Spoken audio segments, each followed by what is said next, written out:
السلام علیکم۔ یہ ایک سوال ہے کہ قرآن کے مطابق اصل آزادی کیا ہے؟ قرآن میں کس کو آزادی کہا گیا ہے اور کیا کچھ ہے؟ اسی سے ملتا جلتا سوال اور بھی ہے کہ کیا آزادی اپنی ہر خواہش پوری کرنے کا نام ہے یا حق کو پہچان کر شعوری طور پر اسے اختیار کرنے کا؟ کیا ہم واقعی آزاد ہیں یا صرف اپنی خواہشات، معاشرے اور اندھی تقلید کے غلام ہیں؟ تو یہ وہ سوالات ہیں جس کا جواب قرآن سے دینے کی بات ہے، اور کچھ باتیں سوال کرنے والوں نے لکھا بھی ہے اور آیت کا حوالہ بھی دیا ہے، تو وہ پورا تو نہیں پڑھوں گا، اس میں سے چند نکات آپ کے سامنے پیش کر دیتا ہوں اور پھر ان آیتوں کی تفصیل بھی۔ ذرا ایک لمحے کے لیے خود سے پوچھیں، اگر آج آپ اپنی ہر خواہش پوری کر سکتے ہوں تو کیا آپ واقعی آزاد ہوں گے یا پھر آپ صرف اپنی خواہشات کے غلام ہوں گے؟ قرآن آزادی کی ایسی تعریف بیان کرتا ہے جو شاید ہم نے کبھی سنی ہی نہیں۔ سورہ زمر کی آیت 17-18 میں کہا گیا ہے کہ طاغوت کی غلامی کو چھوڑنا، ہر بات کو سننا، پھر بہترین بات کو شعوری طور پر اختیار کرنا، اندھی تقلید نہیں بلکہ عقل، تدبر اور حق کا انتخاب۔ اسی طرح سورہ بقرہ کی آیت نمبر 256 میں کہ دین میں کوئی زبردستی نہیں، حق اور باطل واضح کیے جا چکے ہیں، اصل امتحان انسان کے آزاد انتخاب کا ہے۔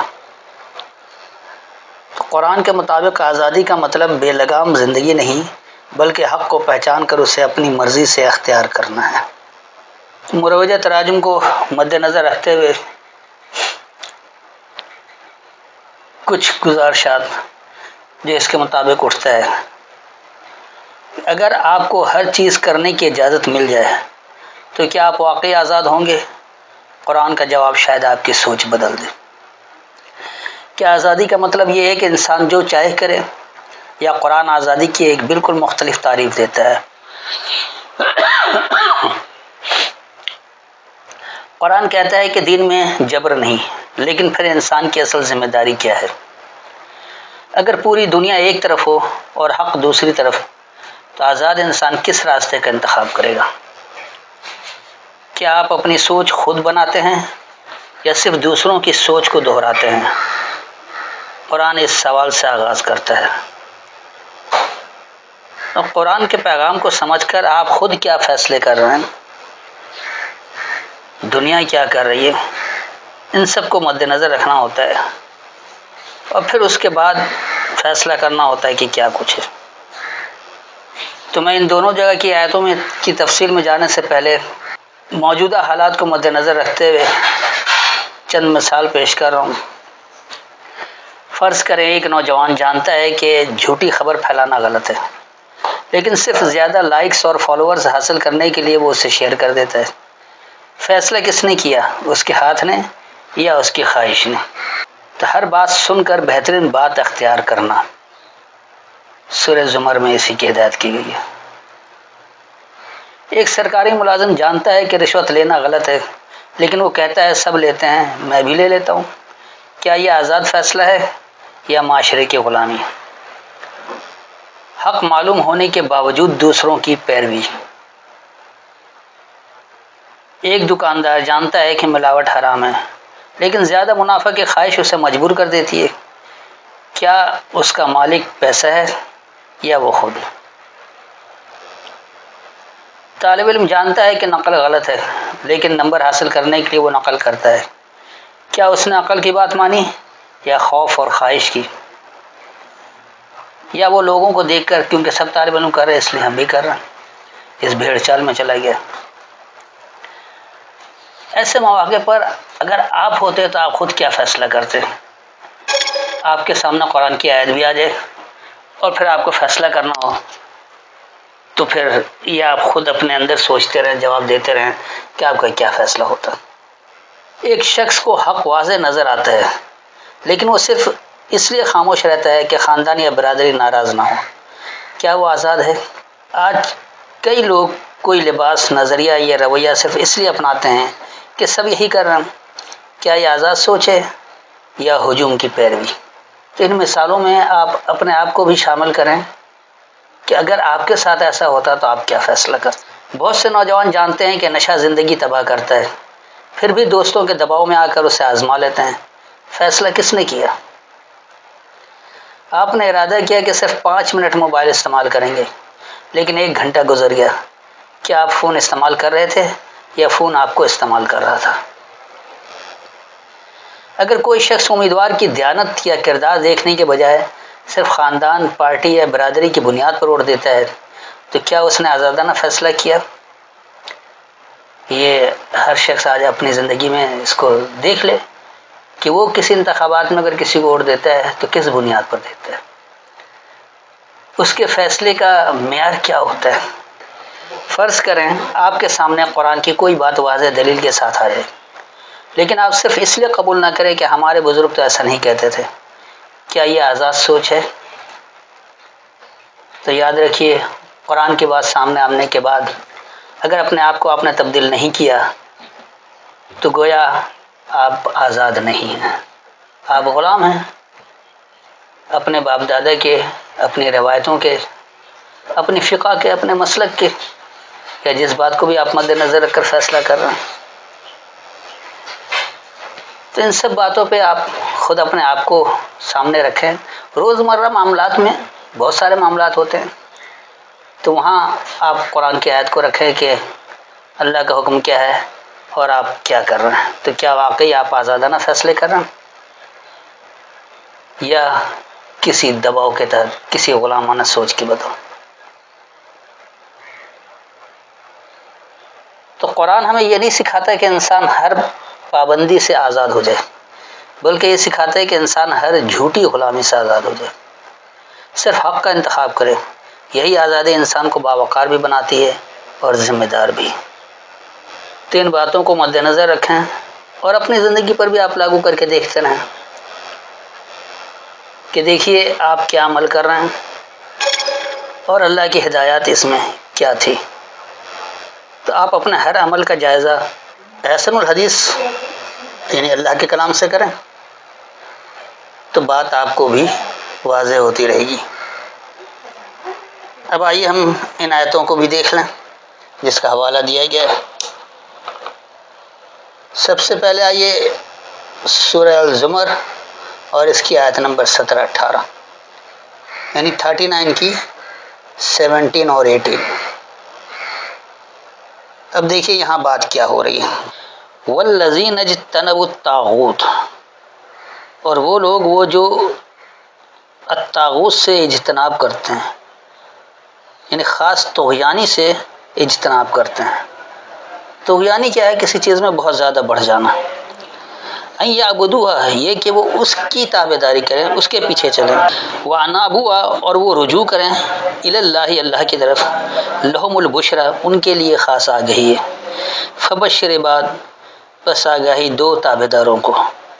تو یہاں جو اللہ حکم دے رہا ہے کہ خاص طغیانی سے اجتناب کرنے والے لوگ کہ وہ اس طغیانی کی تابعداری کرنے، اس کے پیچھے چلیں، اس کے بجائے وہ اللہ کی طرف رجوع کرتے ہیں، تو ان کے لیے خاص آگاہی ہے۔ تو بس یہ تابعداروں کے لیے آگاہی ہے۔ اس کے بعد آگے اللہ کہہ رہا ہے کہ الذین یستمعون القول، وہ لوگ وہ جو خاص بات کو سنتے ہیں۔ القول یعنی خاص بات، تو خاص بات اللہ کی کتاب کی بات، اللہ کی بات جو قرآن کی صورت میں، احسن الحدیث کی صورت میں موجود ہے۔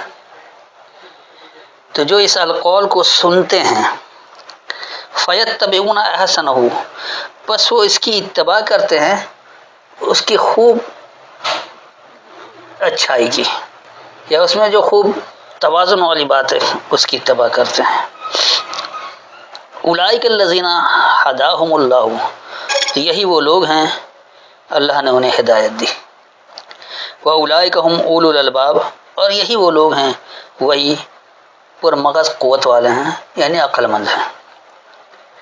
تین آیتوں میں اللہ نے انتہائی واضح طور پر بتا دیا کہ خاص طغیانی سے اجتناب، بچنا، کہ اس کے پیچھے کریں، اس کی تابعداری کریں، اللہ کی طرف رجوع کریں، تو ان کے لیے آگاہی ہے۔ اور یہ آگاہی تابعداروں کو یہ جو اللہ کا تابعدار رہنا چاہتا ہے، فرما بردار رہنا چاہتا ہے، وہ آگاہی لیتا ہے۔ جو نہیں رہنا چاہتا ہے وہ طغیانی کے پیچھے چل پڑتا ہے۔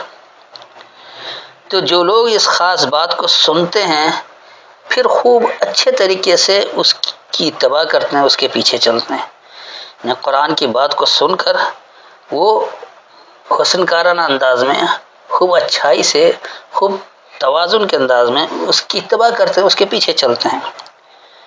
تو دراصل یہی لوگ ہیں جنہیں اللہ نے ہدایت دی، اور یہی لوگ عقل مند ہیں، یہی لوگ عقل والے ہیں، شعور والے ہیں۔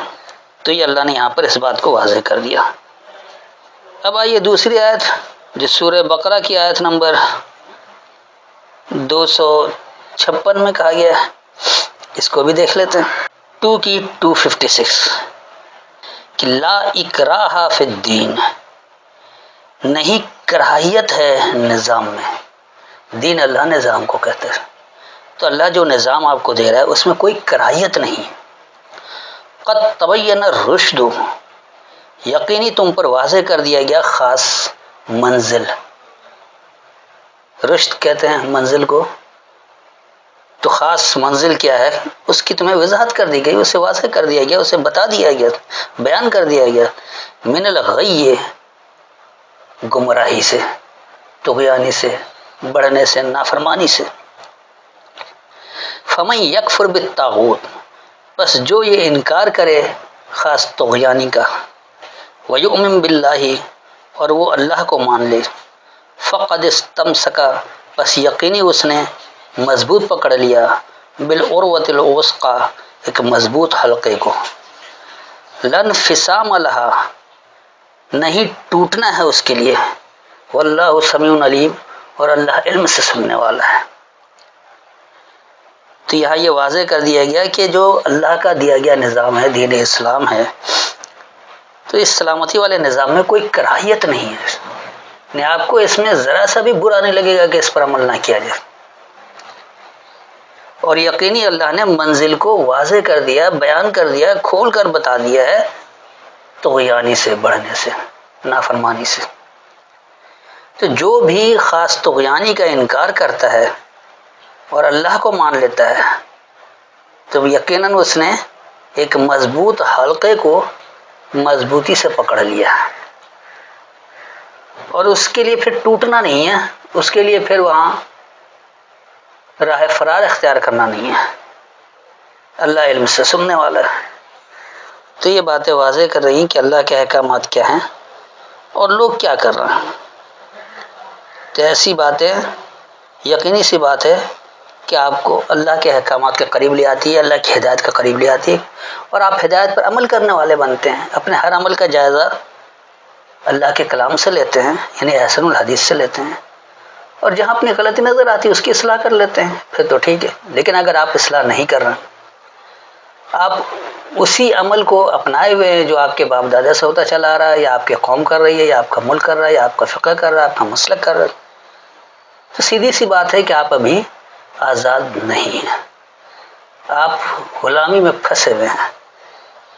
بے شک چاہے وہ خواہشات کی غلامی ہو، باپ دادا کے روایتوں کی غلامی ہو، یا سنت اور حدیث کے نام پر روایتوں کی غلامی ہو، جس بات کی بھی تصدیق اللہ کے کلام سے نہیں ہو رہی، اس کی احسن الحدیث اس کی تصدیق نہیں کر رہی، تو وہاں آپ آزاد نہیں ہیں۔ جہاں آپ اللہ کے آزادانہ فیصلے کو سمجھتے ہوئے اس پر عمل کرتے ہیں تو یہاں آپ آزاد ہوتے ہیں۔ تو آپ کی نظر میں انسان کو سب سے زیادہ غلام کون بناتا ہے؟ اپنی خواہشات، معاشرہ، یا اندھی تقلید؟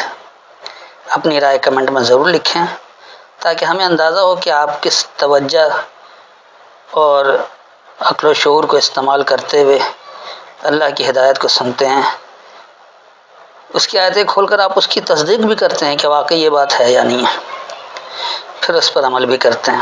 تو توجہ سے اور قرآن کھول کر اس کی تصدیق کر لینے سے عمل میں بھی آسانی رہتی ہے، غلطی کی نشاندہی بھی آپ کر سکتے ہیں اگر واقعی غلط سمجھا گیا ہے، اور اگر صحیح ہے تو نہ صرف یہ کہ آپ کے لیے آسانی ہوتی ہے کہ آپ اللہ کی ہدایت پر عمل کریں، بلکہ اس کے مطابق آپ اچھے نتائج بھی حاصل کرتے ہیں اور آپ اللہ کے مکمل فرما بردار ہو جاتے ہیں۔ تو یاد رکھیے کہ قرآن ہمیں یہ نہیں سکھاتا کہ انسان ہر پابندی سے آزاد ہو جائے، بلکہ یہ سکھاتا ہے کہ انسان ہر جھوٹی غلامی سے آزاد ہو کر صرف حق کا انتخاب کرے۔ یہی آزادی انسان کو باوقار بھی بناتی ہے اور ذمہ دار بھی۔ امید ہے کہ مکمل وضاحت ہو گئی ہوگی۔